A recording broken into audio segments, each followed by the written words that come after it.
하나님의 말씀 봅시다. 하나님의 말씀 시편 91편입니다. 시편 91편 우리 14절에서 16절 말씀까지 3절만 우리 같이 교독하겠습니다. 한 목소리 읽겠습니다. 14절에서 16절입니다. 같이 읽습니다. 하나님이 이르시되 나를 사랑한즉 내가 그를 건지리라. 그가 내 이름을 안즉 내가 그를 높이리라. 그가 내게 간구하리니 내가 그에게 응답하리라. 그들이 환난을 당할 때에 내가 그와 함께하여 그를 건지고 영화롭게 하리라.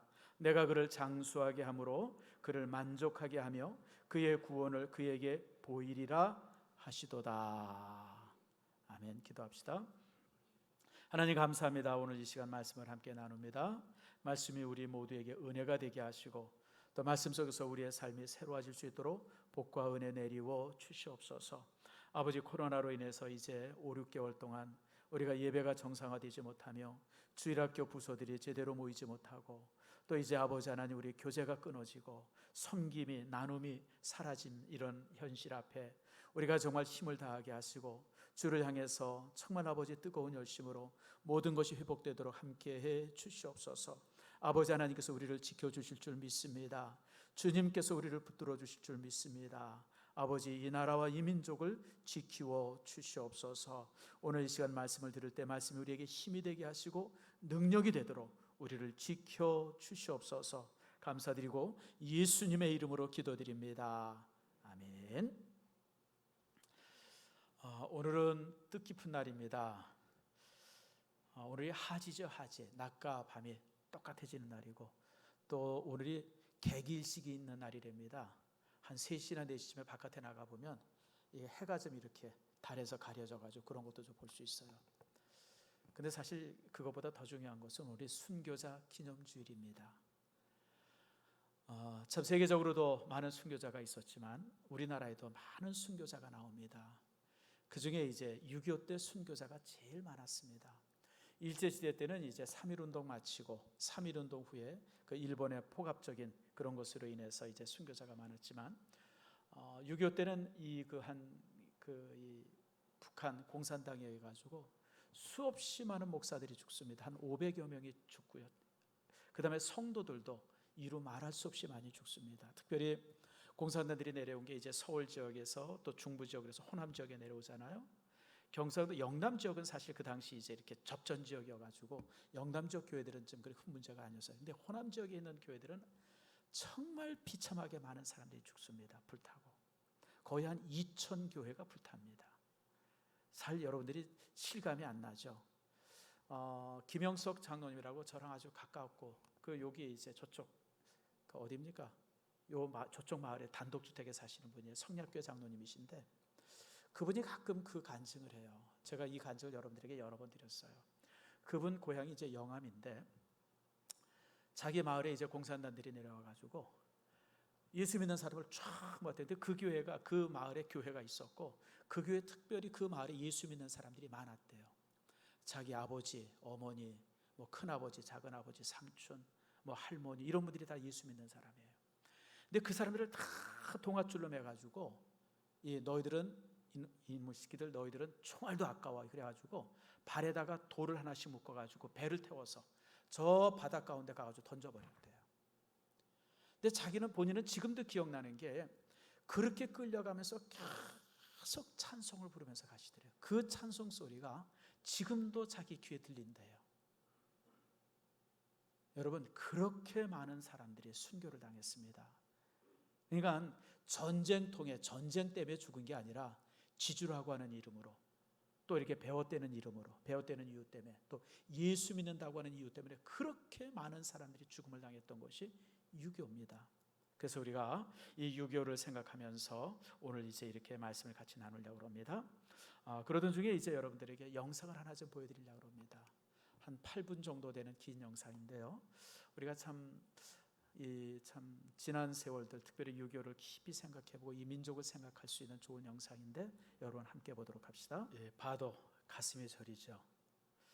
저도 이 영상을 여러 번 보면서 볼 때마다 눈시울이 뜨거워지고 또 가슴이 저리고 그런 걸 경험합니다. 여러분, 사실 6.25 전쟁을 통해서 이 땅에 이룬 아픔은 이루 말할 수가 없었습니다. 물론 이 땅에 많은 전쟁이 있었지만 그러나 대부분의 전쟁이 외부의 침략의 전쟁이었지 민족 간에 되어진 이런 잔인한 전쟁은 없었습니다. 형제가 형제를 죽이고요, 자식이 부모를 죽이고요, 그뿐만 아니라 이웃이 이웃을 죽이고 뭐 이러던 것이 6.25의 모습이었죠. 그래서 여러분, 우리가 이 전쟁의 참상을 결코 잊어서는 안 돼요. 사실 참 우리가 요즘에 이제 또 북한이 이런저런 모습으로 남쪽을 위협을 합니다. 어떤 때는 회유하고 위협하고, 또 어떤 때는 평화를 해서 서로 하는 것처럼 또 만들고, 그게 또 안 통하면 또 무슨 요즘에 얼마나 참 잔인하게 또 남쪽을 향해서 비난합니까? 제가 그저께입니까 이 뉴스를 보니까 우리나라 대통령의 얼굴을 이거 잿더리로 만들어 가지고 거기다가 막 담배꽁초를 버리고, 여러분, 인간들도 아니에요. 저게 무슨 협상의 대상입니까? 협상이라고 하는 것은 상식이 있는 사람들끼리 되어지는 겁니다. 그렇잖아요, 여러분들. 장사를 해보세요. 무슨 협정을 이게 상식이 통하는 사람들이랑 되어지는 것이지, 저런 몰상식하고 정말 여러분 무슨 주방장 이름을 빌려가지고 대통령을 저렇게 모욕하고 이런 사람들과 무슨 평화를 공존하고 협상을 맺습니까? 참 나는 그래서 우리가 이런 6.25를 앞두고 있으면서 우리가 참 이런 부분들에 우리가 다시 한번 조심해야 돼요. 6.25가 1950년에 있지 않았습니까? 1950년 6월 7일에 북한 사람들이 남쪽에 뭘 했냐면 이 광복 5주년 기념 남북 통일 최고 입법회의를 서울에서 개최하자라고 남쪽에 요청을 했어요. 온 남쪽 사람들이, 그 당시도 전쟁에 대한 위협들이 있고 막 그런 공포들이 있지 않았겠습니까? 그러니까 그러다가 북한 사람들이 6월 달에 8월 달에 광복절에 이 통일을 위해서 그런 어떤 협정을 우리가 이제 서울에서 맺자. 그러니까 남쪽 사람들이 그냥 이구동성 환영을 했어요. 그래서 그 당시 몇 달 동안 있었던 계엄령이 해제가 됐어요. 이제 전쟁 끝났다. 이제 전쟁은 없다. 그리고 더 웃기는 게 뭐냐면 6월 24일 날 저녁에 우리나라 국방부 장관이 전방에 있는 모든 지휘관들을 서울로 불러 모았어요. 거나하게 밤새도록 술을 먹여가지고 말입니다. 그리고 그날 새벽에, 그 다음날 새벽에 이제 북한이 쳐들어 내려온 거예요. 그러니까 3일 만에 뚫리죠. 그러니까 여러분, 전방에 군인들만 제대로 있고 지휘관만 있었으면 저렇게 뚫릴, 아무리 준비를 해내서도 어떻게 그렇게 뚫리겠습니까? 또 그런데도 불구하고 또 이제 또 그 백선엽 장군입니까? 그분은 또 그냥 막 올라갔죠. 그래가지고 사실 그분이 6.25의 영웅이 됐던 분인데, 과거 일제시대 때 무슨 친일 행적이 있다고 그래서 현충원에 못 묻겠대요. 나쁜 사람들이에요, 정말.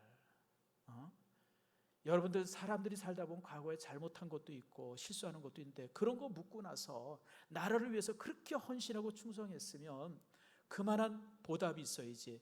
그 옛날 행적 한들 들쳐가지고 그거 가지고 현충원에 못 묻어주겠다 그러고 있는 사람 파내야 된다 그러고, 정말 나쁜 사람들이에요. 나는 그런 사람들 이렇게 보면서 그런 사람들이 우리나라 사회 중심 안에 있다고 하는 게 너무너무 부끄러워요.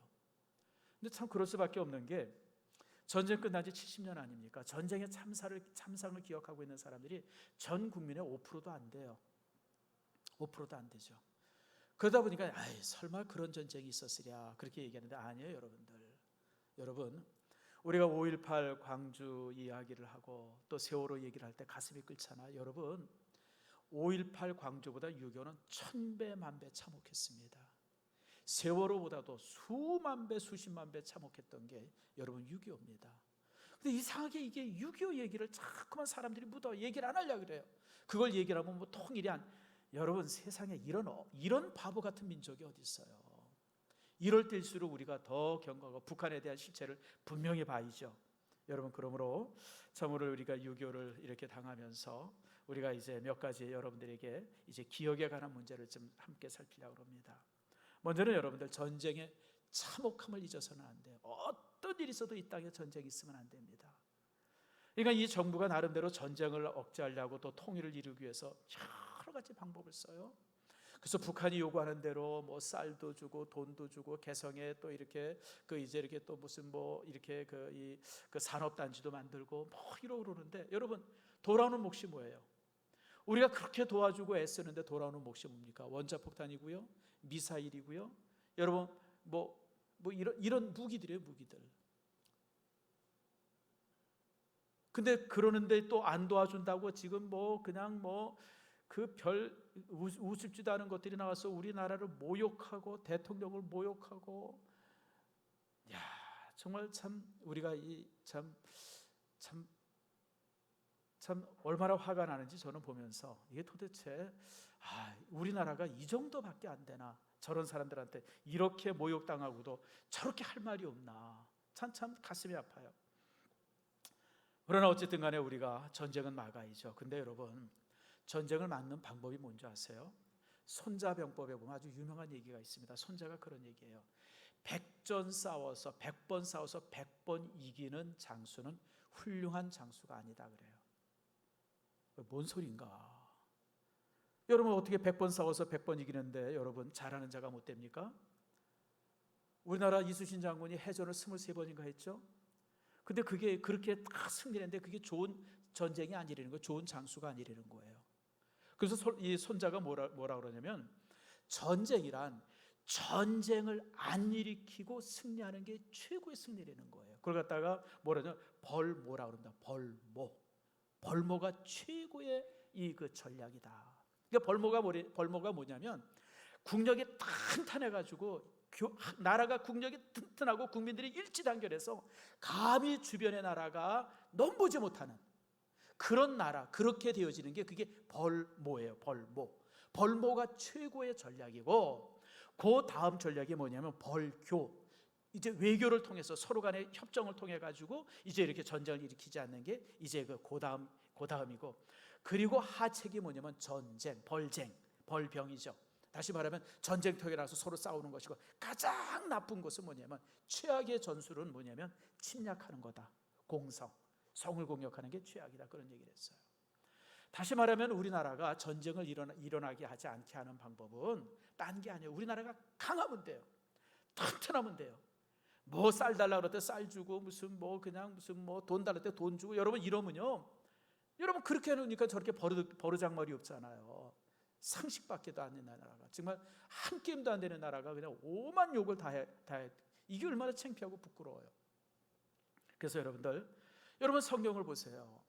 이스라엘의 역사를 가만히 보면요, 사울 임금 일대에 얼마나 침략 많이 당합니까? 사사시대 400년 동안은 끊임없이 침략당했어요. 그냥 주변의 나라들이, 미디안이 쳐들어오고, 모압이 쳐들어오고, 암몬이 쳐들어오고, 다메섹이 쳐들어오고, 아수르가 쳐들어오고, 그냥 아무튼 동네북이었어, 동네북. 그러다가 다윗이라고 하는 걸출한 임금이 생깁니다. 그리고 나라를 통일하죠. 그때부터 외세의 침입이 없습니다. 주변의 나라가 혹시 다윗이 쳐들어올까 봐 벌벌 떨었지, 감히 이스라엘 민족을 넘보는 나라가 없었어요. 솔로몬 시대는 더 강했습니다. 참, 솔로몬 시대 때는요, 워낙 강한 나라가 돼가지고 주변의 왕들이 전쟁을 일으키려고 하는 게 아니라 솔로몬에게 자기 딸들을 보냈어요. 딸들을. 최초로 보낸 딸이 누구냐면 애굽의 왕이 자기 딸을 보냅니다. 애굽의 왕이, 그 당시 중동 지역의 최고의 패자가 애굽인데, 애굽의 왕이 바로가 자기 딸을 솔로몬의 아내로 삼습니다. 그게 솔로몬의 첫 번째 아내입니다. 솔로몬이 그렇게 처첩이 많았던 이유가, 솔로몬이 호색해서가 아니라 주변의 나라들이 자기 딸들을, 자기 무슨 뭐 이런 공주들을 다 이렇게 해가지고 그렇게 처첩이 많았던 거예요. 그러니까 이 다윗과 솔로몬 시대 때는 전쟁이 없었어요. 주변에 쳐들어오지 못해서. 근데 이제 솔로몬 죽은 다음에 이제 르호보암이 왕이 되면서 나라가 다시 쇠약해지니까 벌떼같이 쳐들어와서 결국 망하고 만 거예요. 우리나라도 동일합니다, 여러분들. 전쟁이 없게 하는 방법은요, 딴 거 없어요. 우리가 강하면 됩니다. 경제적으로, 군사적으로 탄탄하면. 그래서 여러분들, 전쟁을 가장 잘 준비한 국가가 전쟁에서 전쟁을 일으키지 않습니다. 괜히 그냥 군인들 복무연합만 줄이고, 그냥 뭐 이런 거 저런 거 필요 없다고 그냥 군대 해체해버리고, 여러분 이러고 나면요, 누구한테 좋은 기회가 되어져요? 참, 난 이런 걸 보면, 뭐 제가 이제 뭐 군사 전문가는 아니지만 굉장히 좀 두려워요. 어쩌려고 저러나, 6.25 때 그렇게 당했는데 또 저러려고 그러나, 참 이런 생각을 해봅니다. 여러분, 전쟁이 있어서는 안 돼요. 그러나 전쟁을 다시 이 땅에 안 일으키는 방법, 우리가 강해야 합니다. 우리 민족이 군사적으로나 경제적으로나 모든 부분에 있어서 탄탄히 서 있으면 어떻게 이런 나라를 모욕하거나 함부로 할 수 있겠습니까? 그래서 우리가 이런 부분을 잊어서는 안 되죠. 두 번째, 특별히 여러분 공산주의의 사상을 잊어서는 안 돼요. 여러분 공산주의라고 하는 이론은 무서운 이론입니다.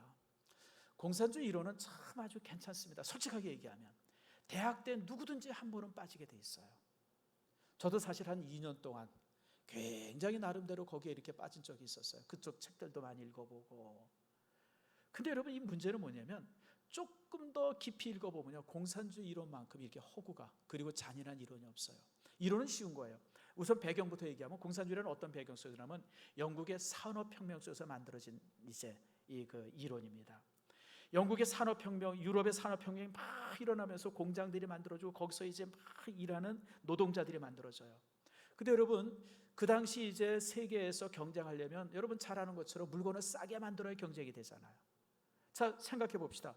똑같은 물건인데 하나는 500원이고 하나는 400원이요. 여러분 뭐 사겠어요? 당연히 400원짜리 사잖아요. 근데 똑같은 물건을 400원에 만들 수 있는 방법이 뭐예요? 두 가지 방법밖에 없어요. 재료를 싸게 하든지 싼 재료를 구입하든지 아니면 임금을 낮게 해가지고 단가를 줄이는 거 외에는 방법이 없는 거예요. 그러다 보니까 이 경쟁이 유럽 전체에 있게 되어지니까 여러분 저임금이 그냥 아주 너무 평범했어요. 그러다 보니까 뭐 이제 공장의 주인이나 이런 사람들은 나름대로 이제 부자니까 잘 살지만 노동하는 노동자들은 한없이 그 당시 고통을 받았어요. 이것을 배경으로 해서 만들어진 게 공산주의입니다. 그래서 이제 기업주를 무너뜨리고 이제 돈 가진 사람을 무너뜨리고 그들의 재산을 뺏어서 가난한 사람들에게 다 나눠주면 그러면 이제 다 행복할 것이다. 이게 사실 공산주의예요. 근데 여러분 사회 모순된 사회들, 특별히 우리 70년대 80년대 이 땅에 경제적으로 참 모순된 게 많았잖아요. 그러다 보니까 그런 이론을 듣고 그러면 사실 피가 끓어. 저도 그랬으니까요, 여러분들. 근데 여러분 생각해 봅시다. 부자가 저절로 부자가 됩니까? 왜 그들 걸 뺏어 더 가난한 자들에게 왜 나눠줍니까? 저는 가끔 우리 교회에 집을 산 가정들을 신방할 때가 있어요. 여러분 평생 동안 전세, 사글세 살다가 전세 살다가 그렇지 않으면 또 이제 이런 그런 집에 살다가 내 집을 갖게 되어졌을 때 그 기쁨은 상상이 안 가요. 제가 그런 집을 이렇게 신방해 보면 그냥 막 이분들이 들떠 있어가지고 마음이 참 제가 그런 걸 봐요. 그래서 야, 참 내 집을 갖는다는 게 저렇게 큰 기쁨이구나. 참 그런 생각을 제가 해봐요. 근데 여러분 그렇게 해서 우리가 한 푼 한 푼 모아가지고 나름대로 경제적인 부를 만들고 넉넉함을 만드는데 어느 날 갑자기 정부가 와서 그거 다 뺏어가지고 가난한 사람들 나눠주고 공평하게 살아라 그러면 여러분 좋아요? 그게 무슨 세상이에요? 도둑놈이지. 근데 여러분 그렇게 해서 정말 잘 그렇게 공평하게 살면 참 괜찮아요, 여러분들. 근데 여러분 이 공산주의라는 게 새로운 자본가들이 생겨요. 그 새로운 자본가가 뭐냐면 공산당이에요, 공산당. 지금 중국 같은 데 보세요. 중국 같은 데는요, 이 공산당 간부가 어마어마한 부자예요. 그들이 다 공장 가지고 있고 그들이 다 회사 가지고 있어요. 그러니까 그냥 그들이 가지고 있는 재산의 규모는 그러니까 새로운 지주가 만들어요, 새로운 지주가. 그리고 이제 그런 것을 무마하기 위해서 얼마나 국민들한테 압제를 합니까? 국민들은 그냥 저렇게 못 사는데 그 공산당 간부들만 잘 살고. 여러분 솔직히 우리가 북한을 바라봅시다. 북한이 저기 공산주의 맞습니까? 북한은 공산주의 국가가 아닙니다. 북한은 독재 국가입니다. 독재 국가. 그러니까 그런 것을 막 북한이 일당 독재 국가라고 비판하니까 얘네들이 만든 게 뭐냐면 주체 사상이라는 걸 만들었어요. 우리는 세계에서 있는 그런 공산주의랑 또 다른 공산주의다. 그게 주체 사상이라는 거예요. 무슨 개뿔 주체 사상입니까? 일당 독재지. 그것도 3대가 거쳐가지고. 근데 그거 좋다는 사람들이 지금 이 나라에 얼마나 많은지 몰라요. 나는 다 싫어다가 저쪽에 갖다 줬으면 좋겠어요. 좋다는 나라 가서 살아야지 왜 여기 와서 이렇게 속색여요. 사람들 힘들게 하고. 여러분 공산주의를 잘 봐야 돼요. 이 김익두 목사님 여러분 잘 알죠? 실제 일제 말기에 우리 땅에 가장 거두였었던 목사님이 김익두 목사님입니다. 우리가 전설 같은 목사님 아닙니까? 그분이 이제 황해도에서 목회를 했는데 공산당들이 내려가서 김일성이 내려서 지배를 했어요. 그러니까 이 김익두 목사님이 교회를 살리고 성도들을 살리기 위해서 공산주의에 협조합니다. 김일성을 만나서 협조합니다. 그래서 공산주의 협조하고, 심지어는 김일성이가 이 남침했을 때 잘했다고 칭찬하고 이 전쟁에서 승리하라고, 그리고 이제 기도회도 열었던 분이 김익도 목사님이에요. 실질적으로 그런 목사님이 북한에 많았었습니다. 왜냐하면 교회가 살아야 되니까. 그래서 공산주의 협조했었어요. 그러다가 이제 내려왔다가 이제 서울이 수복이 되어지면서, 인천 상륙작전하고 서울이 수복되면서 이제 군인들이 쫙 올라왔어요.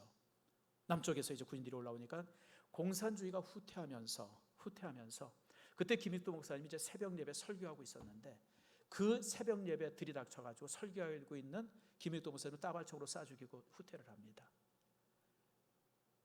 김익도 목사님이 그렇게 돌아가셨어요. 그게 공산주의의 실상입니다.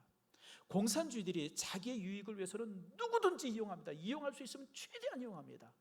그러나 이제 이용에 더 이상의 가치가 없다 생각할 때는 그렇게 죽입니다. 여러분, 6.25 전쟁을 일으켰을 때 남노당이나 이런 사람들한테 굉장히 도움을 받고 뭐 이제 그런다고 그러고 그랬는데, 6.25 끝나고 나서요, 박헌영이나 이렇게 남쪽에 있었던 공산주의자들을 다 죽입니다. 그래서 지금 북한 안에요, 북한의 그 공산당 안에 남쪽 출신 공산당원들은 한 명도 없습니다. 다 죽였기 때문에, 방해되기 때문에. 여러분, 우리가 잘 아는 것처럼 월남 전쟁도 똑같아요. 월남 사람들은요, 실질적으로 민족이 윗민족과 아랫민족이 틀립니다. 여러분들이 혹시 이제 베트남에 이렇게 여행해 보시면 알지만요, 베트남의 북쪽 사람들은 한족입니다. 한족, 중국 사람입니다. 여러분, 5월 동출에는 말 있죠. 월나라 사람들이 남쪽으로 내려와가지고 그 사람들이 이제 월남이 된 겁니다. 남쪽의 월나라라 그래가지고. 그 여러분 삼국지에 보면 맹획 알죠? 맹획. 삼국지 안 읽어보셨어요?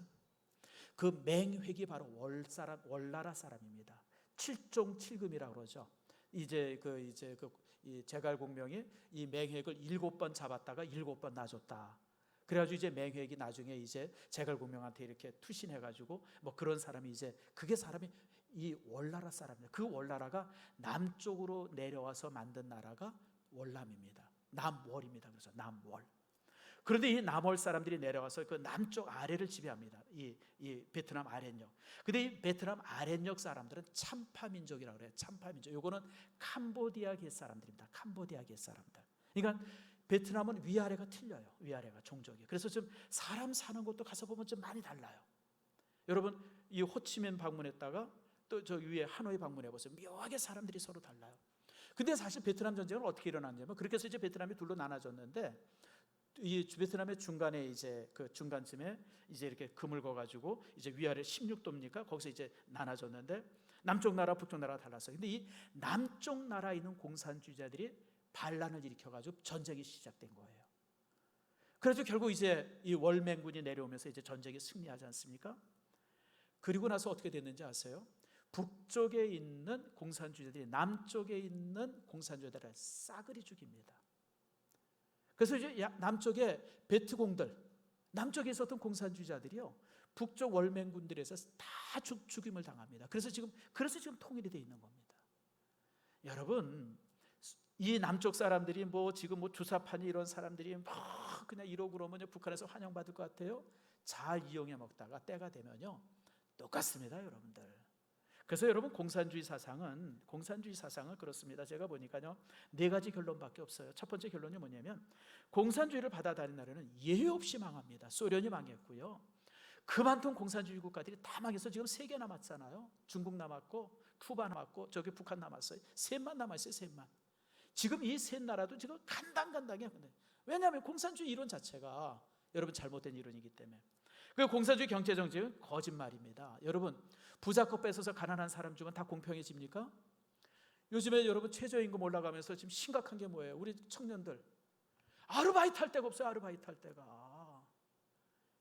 과거에 5,000원, 6,000원 하고 그랬을 때는 그나마 시급이 그 정도 됐어는 아르바이트생들을 썼는데, 이제 뭐 7,000원, 8,000원 넘어가니까 쓰지를 못해. 심지어는 뭐 이제는 한 달만 근무해도 퇴직금 줘야 된다나? 뭐 그렇게 법이 바뀐대요, 여러분들. 그러니까 젊은이들이 지금 아르바이트 할 데가 없어요. 아르바이트 할 데가. 회사에 취직을 못하면 아르바이트라도 해야 되잖아요, 여러분들. 지금 그게 우리나라 현실이에요, 여러분들. 난 참, 야, 이게 잘못된 것이죠. 근데 뭐 민노총인가 이놈들이 요번에 무슨 이렇게 최저임금 하는데 시급을 만 얼마를 1,500원을 하겠대나? 나는 화성에서 온 사람들 같아요, 도대체. 아니요, 나라를 어떻게 하려고 그래요?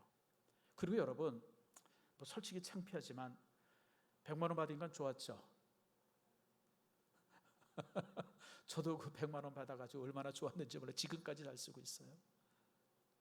근데 여러분, 이렇게 나눠주는 것이 습관화되면요, 나라 철단 납니다.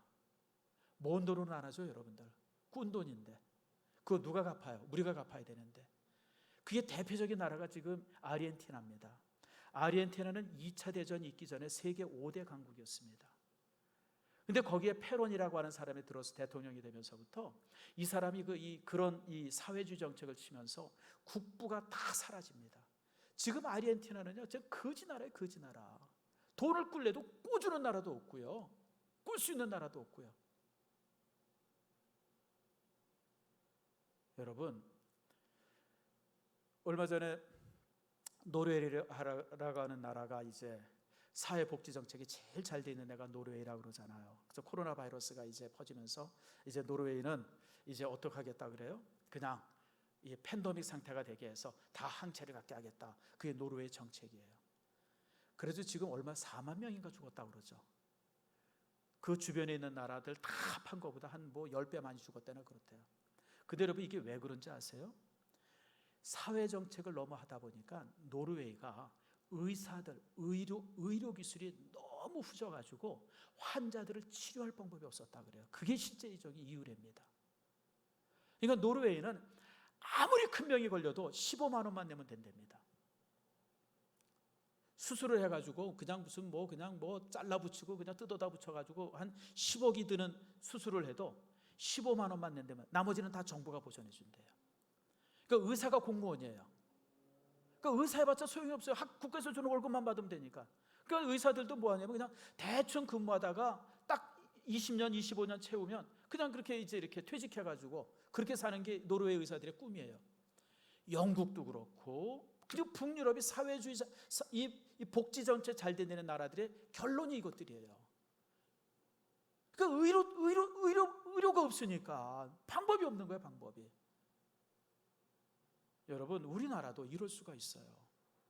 저는 참 이런 모습을 보면서 참 우리나라가 앞으로 어떻게 되려나. 요즘에 무슨 정부가 국민들의 최저임금을 보전해 주겠다 이런 정책 가지고 지금 여야가 그런다 그래요. 여러분들, 저게 이제 나라를 망치는 거예요.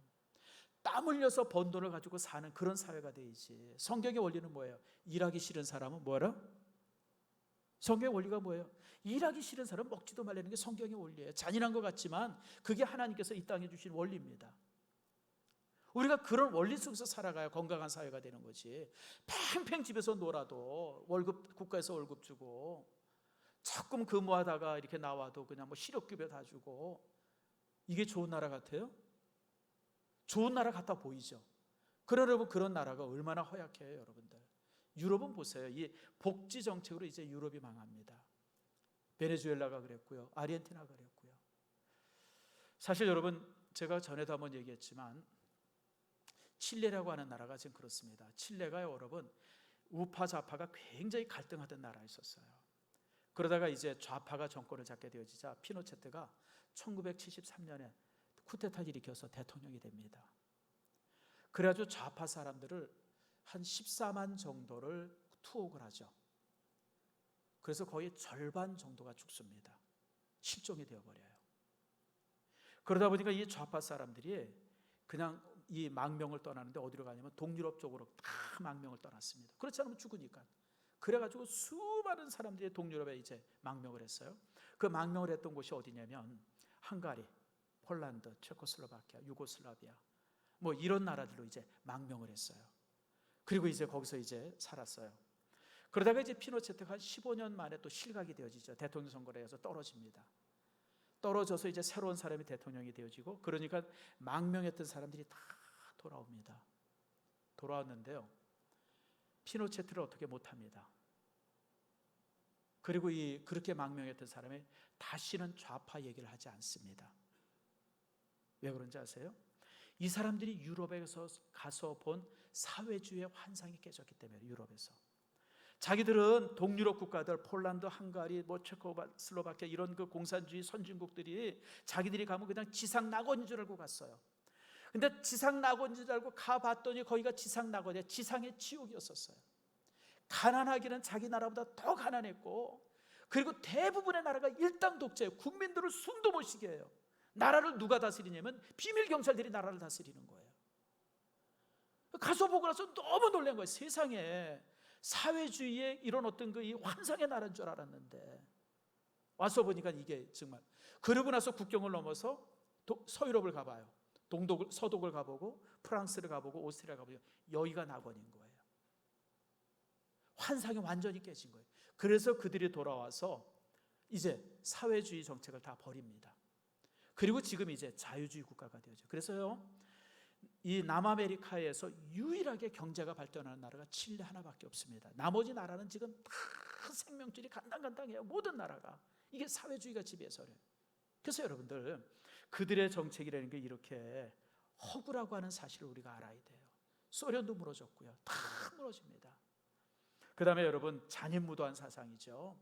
공산주의가 얼마나 잔인합니까? 스탈린이 자기 정권 잡기 위해서 죽인 사람의 숫자가 4,500만입니다. 모태똥이 정권을 잡기 위해서 죽인 사람들의 인구가 6천만이 넘습니다. 실질적으로 통계가 안 잡힌답니다. 너무 많이 죽여가지고. 중국도 그걸 얘기하지 못하고, 다만 서구에서 그냥 이 정도 죽었을 것이라고 예측하는 게 6천만입니다. 여러분, 김정은이도 보세요. 사실 김정일의 아들 중에서 김정은은 별로 이렇게 시가 좋은 아들이 아닙니다. 왜냐하면 김정은이의 어머니가 제일동포입니다. 그러니까 백두혈통이 아니에요, 사실은. 지들이 얘기하는 그 좋은 혈통이 아니에요. 그러니까 그냥 이 김정일이 아들들 중에서는 이 김정은이가 조금 이렇게 하치예요. 쓰레기같이 취급이 됐어요. 그래서 장성택이라는 사람이, 고모부죠, 장성택이라는 사람이 이제 이 김정은이를 이제 이렇게 불쌍하고 이러다가 뭐 이렇게 잘못될 것 같으니까 스위스에서 유학을 시켜줬어요. 그래서 이 청소년 시절을 스위스에서 보냅니다. 그러고 돌아와서 이제, 그러고 보니까 또 장성택이가 후계자를 시킬 때 자기가 그렇게 도와주고 그랬으니까 제일 낫겠다 싶어가지고 김정은이를 후계자로 시킨 거예요. 근데 문제는 뭐냐면 장성택이가 조금 이제 김정은이를 그렇게 시켰으니까 자기 아들처럼, 조카지만 그렇게 키웠으니까 좀 하대하거나 함부로 대했던 것 같아요. 그게 기분 나쁘다고 잡아가지고 뭐로 쏴 죽였어요? 고사포로 쏴 죽였어요. 그게 인간 맞습니까? 아무리 미워도 자기 고모부를. 여러분, 저건 상식도 없는 나라고요. 잔인무도한 공산주의도 아닙니다. 저게 폭도들이지 무슨 공산주의자입니까? 그러니까 여러분들, 잔인무도하죠. 특별히 여러분, 공산주의는 무신론이고 교회 말살주의입니다. 여러분, 6.25 때 남한에서 6.25 전만 해도 북한에 교회가 한 3,000교회 있었습니다. 다 없어집니다. 지금 이제 교회 정식으로 2개 세워져 있습니다. 그것도 선전용으로 딱 2개 세워진 거예요. 천주교회 하나 있고, 그래서 3개 있습니다. 3개. 남쪽에도요, 6.25 때 불탄 교회가 2,000교회입니다. 성도들과 목사들 수만 명이 여러분 죽습니다. 하나가 되지 못하죠. 그래서 여러분들, 이런 사실, 그래서 공산주의에 대한 실상을 우리가 분명히 알아야 돼요. 또 하나는 우리가 영상에서 본 것처럼 감사해야 돼요. 이 땅의 젊은이들이 14만이 와서 죽었습니다. 외국 젊은이들이, 미국의 청년들이, 카나다 청년들이. 제가 며칠 전에 카나다에 참전했던 군인들의 글을 한번 읽어봤는데 40년 동안 우리나라를 안 쳐다봤대요. 너무너무 잔혹해가지고. 전쟁에 백마고지에서 싸웠던 카나다 군인인데 너무 전쟁에 참혹해가지고 자기는 살아서 돌아가고서 40년 동안 한국을 안 왔대요. 쳐다보질 않았대요. 근데 40년 후에 사업차만 왔다가 우리나라 보고 나서 너무너무 감격해가지고 자기가 비행기에서 트랩에서 내려가지고 무릎을 꿇고 감사했다고 그러더라고요. 그런 나라에, 그런 나라. 여러분, 세상에 알지도 못하던 나라. 이디오피아 사람들이 대한민국을 어떻게 알겠어요? 남아프리카 공화국 사람들이 대한민국을 어떻게 알겠어요? 필리핀 사람들이야 뭐 위니까 알았겠지만, 그런 사람들이 14만이 와서 여기서 죽었어요. 여기서 죽었어. 그들의 핏값으로 우리가 사는 거예요. 특별히 여러분, 필리핀 사람한테 잘해주세요. 필리핀이 파주를 지킨 사람입니다. 저 적성인가 어디에 막 이제 이 중공군들이 막 내려올 때 이제 이렇게 막 물밀듯이 내려오니까 이 군인들 전체가 전멸하는 상태가 되어졌대요. 그래요. 그러니까 누군가가 이렇게 이 중공군을 막고 있으면 나머지 군인들이 후퇴를 할 수 있어가지고 지휘관을 맞댑니다. 자, 누군가 여기를 좀 막아야 되는데 누가 막겠습니까? 그랬더니 필리핀 대대장이 손을 들었대요. 그래서 필리핀 군대가 막았답니다. 그래가지고 나머지 군대들이 후퇴를 해가지고 필리핀 군인들은 거의 전멸이 됐죠. 그런데 이제 참 기적 같은 게 대대장이 살았대요. 그 살아있는 대대장한테 물어봤답니다. 누가 왜 손들었습니까? 그랬더니 누가 손들라고 그러길래 얼떨결에 들었다고. 자기가 무슨 그런 의도가 있었던 게 아니라 뭐 작전을 하는데 손들라고 그러길래 자기가 뭔가 싶어가지고 들었는데, 여러분 파주가 우리 이 땅이 그렇게 지켜진 사람들이에요. 태국 사람들한테 잘해주세요. 여러분들, 제가 장항동에 사는데 태국 사람들이 참 많아요. 근데 밤중만 되면 이놈들이 왜 이렇게 몰려다녀요? 그냥 자전거 타고 지금 겁도 나고 그러는데 잘해주세요. 여러분들, 그들의 핏값을 우리가 사는 거예요. 캄보디아 사람들, 우리가 캄보디아 지금 이 쌀 사주라고 선교지에 많이 보내잖아요. 얼마 전에도 보냈어요. 그리고 또 이제 사진이 왔어요. 쌀 이렇게 사서 보냈습니다. 그러고 제가 다음 주에 여러분들에게 보여드리려고 그러는데, 여러분 안남미라고 하는 그 안남미라는 말이 캄보디아에서 온 쌀 얘기예요.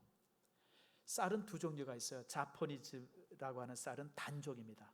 그 다음에 이제 그 장립종이라는 게 있어요. 장립종 쌀이 좀 길어요. 그게 이제 남쪽 쌀이에요. 6.25 때 캄보디아 사람들이 우리한테 쌀을 보내줬어요.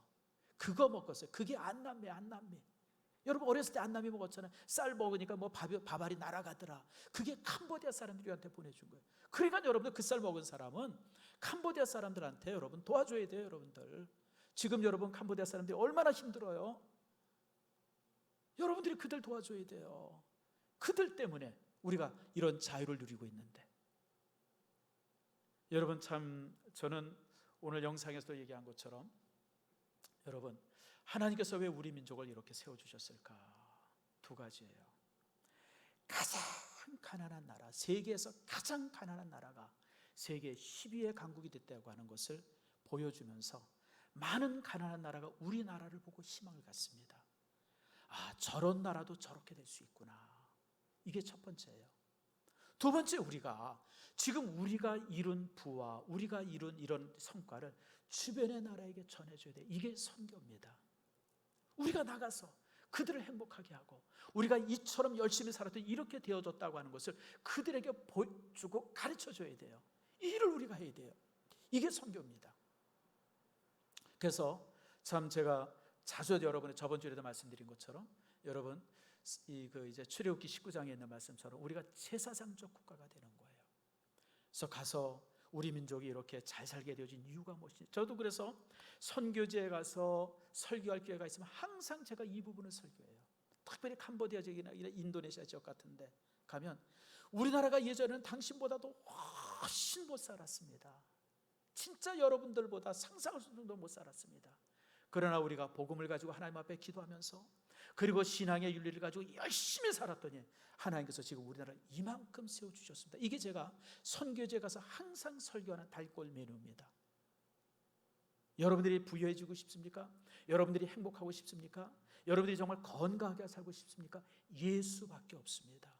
예수가 우리를 이처럼 아름답게 하셨습니다. 제가 항상 그걸 설교합니다. 여러분 그것이 우리가 가져야 될 이제 사명입니다. 말씀을 맺습니다. 사랑하는 성도 여러분, 대한민국을 잊지 않길 바랍니다. 우리가 여기까지 오는 것이 저절로 왔다고 생각하지 말길 바랍니다. 6.25를 기억하고 있는 세대가 이 땅에 5%도 안 됩니다. 정말 80 넘은 분들이나 간신히 기억하는데 그 인구들이 얼마나 되겠습니까? 그러다 보니까 공산주의를 모르는 사람들이, 공산주의의 잘못된 것에 환상을 가진 사람들이 이 나라의 지금 중심부에 있어요. 참 저는 이게 가장 염려스러워요. 그들이 변화되어지기를 바라고요. 우리 믿음의 사람들이 신앙을 가지고 혹시 그들이 잘못될 수 있는 판단에 대해서 우리가 막아설 수 있는, 그래서 이 땅을, 이 나라, 이 민족의 자유를 지키는 마지막 보루가 교회가 되어야 합니다. 이 사실을 기억하는 여러분들 모두가 되어지기를 축복합니다.